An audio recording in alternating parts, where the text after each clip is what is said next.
Hello everyone, and welcome back to Jesse Hecht Creative. Today we're getting ghostly with the Super Mario Spinning Spirit diorama and playset from Jakks Pacific.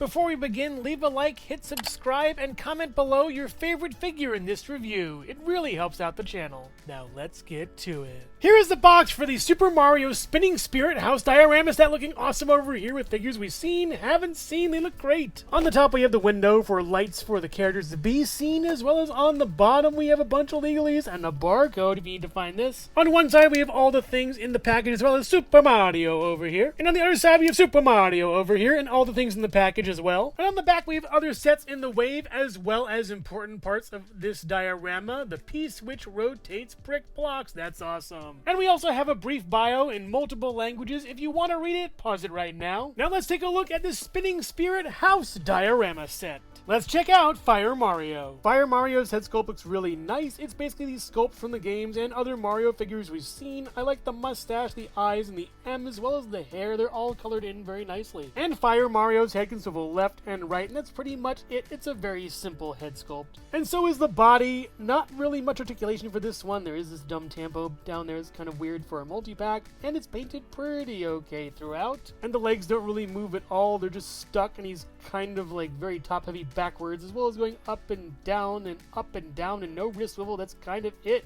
Bummer for this. We've seen this pipe before. It looks pretty nice. There is a lever for raising Mario or lowering Mario.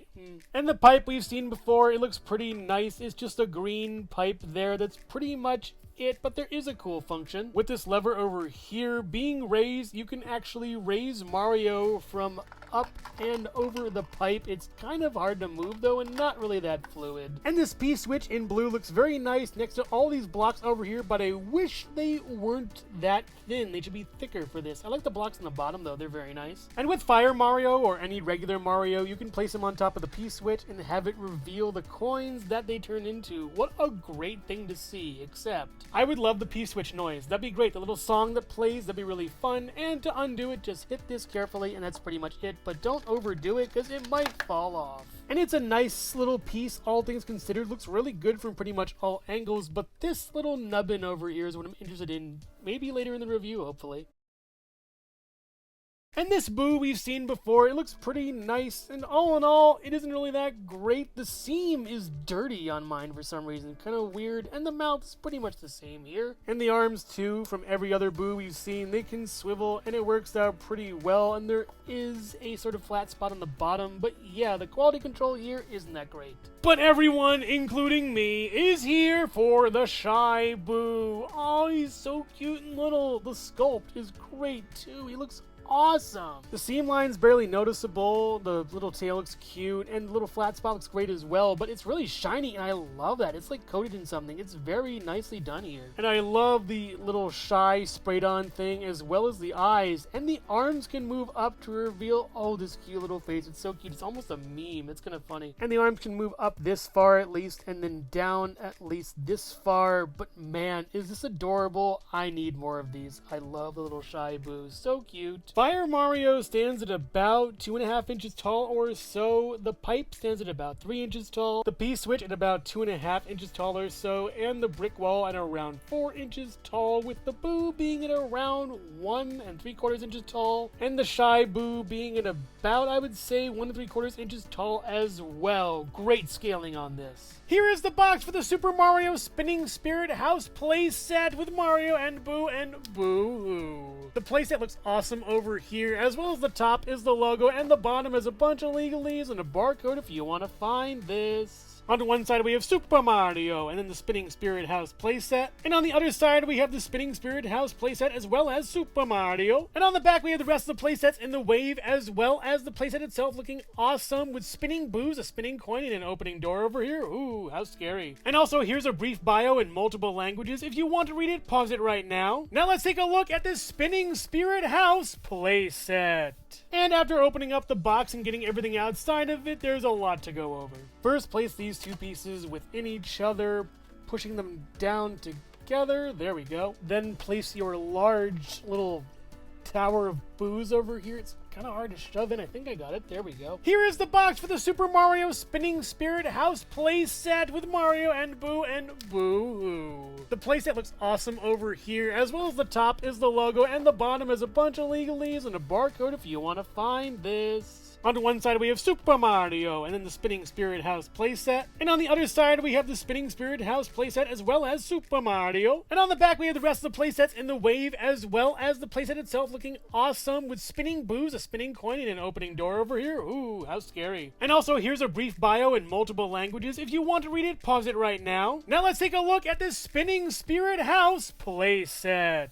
Then put the boo wheel up over here. It's kind of tight. There we go. It snaps in well. Then the little chest with the star coin inside of it right in here to shove that down. There we go. Then place the door right over here. It snaps down pretty nicely. Then a little bit higher you can place this platform right on here. Just shove that in and it snaps in with a lot of force. Wow. And then finally back down below, place this platform on there with a little bit of force, and oh, this looks so nice. Hello everyone, and thank you so much for watching so far. Make sure to click like, subscribe, share, leave a comment, and hit the bell icon for more creativity. Now let's get back to it. But let's begin with Mario. Pretty much the same head sculpt as the previous Fire Mario we've seen, with regular Mario colors and the same swivel, but it's nice though. And the same overalls and pants and little thing over there that we've seen before, as well as up and down swivel and no swivel for the wrists once again. Yeah, kind of a bummer of a Mario, honestly. And the boo that comes with the play set is pretty much the same exact thing. Different code though, interestingly enough. That's pretty cool to see on this. And also different colored tongues, a little bit darker on the play set one, a little bit lighter on the diorama one, and also the same articulation we've seen from the previous boos. But yeah, if you want to collect boos, get these playsets. And speaking of playsets, finally the playset itself. And going over the base itself, it's mostly just wooden planks that are just there in a way. They're kind of oddly shaped and different. They have nice little wood grain on them, and the bottom looks pretty good too. But yeah, it's good to see. Next up is the door, which looks pretty nice. We have sort of a weathered bottom over here, as well as a nice door with some good little cracks around there, which is pretty cool. The knob looks nice, as well as these sort of gold hinges. The knob is yellow, and the back is pretty much a brown piece, and there's screws there. That's pretty cool. The bottom has a port as well. And opening the door, it's a boo. Yeah, it's a pretty low quality boo that's a sticker. You could probably take this off and hollow this out or cut it out for Mario to walk through, which would have been better than this, but yeah, I'm gonna close the door on that one. There's also a small wooden box that is mostly wood on the front and kind of bland on the sides, but it looks really cool over here, and there's ports in the bottom and screws, as well as a flat top, which is pretty nice. But pulling this open with a really cool sound reveals this little spinning coin. That's pretty much it though. I wish you could also replace this with a boo. That would have been great. Maybe have a door in the back to swap it out. But yeah, the star coin is fun, but having a tricky boo in there would be even better. Let's close this up.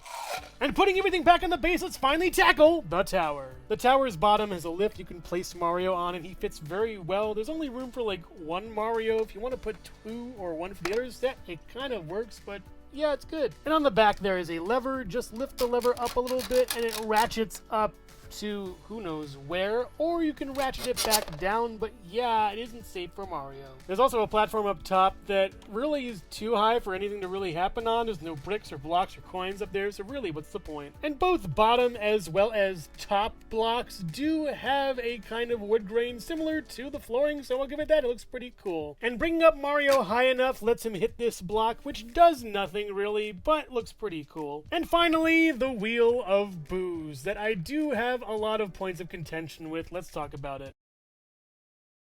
It would have been great to have the boos just stay in place. It is weighted down too on the bottom, by the way, so spinning it will always bring it back to its default position one way or another. But also, aside from the block being just a block with nothing inside of it and no power-ups at all, the boos bother me going around here. Let me explain. In every Boo Buddy ring, there is a gap where Mario can jump. There are no gaps here, so how can Mario get this with the boos circling it? It's kind of strange. So yeah, just just moving all the boos one over a little bit, so one is in front of this, and then 2, 3, 4, 5, and then your gap. That would be great. You could also have it be a thing where this just spins the boos around, and you could, like, guess and get, I don't know. What I'm trying to say is that a major part of lore in the Mario series where boo buddies leave a gap for you, which is pretty nice, isn't here, and it frustrates me. And looking at the background of this set piece, I do love the boos on the sides. They look really good, especially with that little trail of light following them. And the back of the set really isn't anything special, it's just blank. You can swivel this though, which is pretty neat. I like that touch. And if you have the previous diorama that I showed off, you can place characters and set pieces within it, except for this, which bugs me too. There are no ports down here, which would have been great to connect this to this, completing the whole set, but there is kind of a solution. Just place this star coin holder back over here, and then place this on top. It kind of works, actually. So in essence, you can have all the elements of the playset and diorama interact with each other pretty well. It's actually very nice. The playset is about 8.5 inches tall or so, and around, I would say, 14 inches wide or so. With the door being at about 3.5 inches tall, Mario being at about 2.5 inches tall, the boo being at about 1 3/4 inches tall or so, the coin box being at about 3.5 inches tall, and the whole spire from bottom to top being at about 8 inches tall or so. Overall, a Poulter playset. The diorama is a nice set with some pretty good figures, as well as the exclusive one, and a really nice set piece of that P block and blocks and coins. It's really well done. The diorama is nice too, but really could be way more smooth in some areas, such as the movement of the platforms, as well as having a switch out for that coin. That'd be great. And combining the two is actually the way to go. I really love how they work, even though they don't exactly fit into each other. They're still pretty good together as well as separate. So if you're a fan of Super Mario, Ghost Houses, or boos, then you'll love these. They're pretty great. If I had to pick one though, it would be the diorama. I love the P-switch function as well as the shy boo, and it's great for army building boos as well as pipes. But make no mistake, this is a diorama to die for. So which Spinning Spirit set is your favorite, the diorama or the playset? Let me know in the comments below. Thank you so much for watching Jesse Hecht Creative. Make sure to click like, subscribe, share, and leave a comment. You can also visit us at jessehechtcreative.com for more reviews like this one. Thank you so much for watching, and keep being creative. Stay tuned.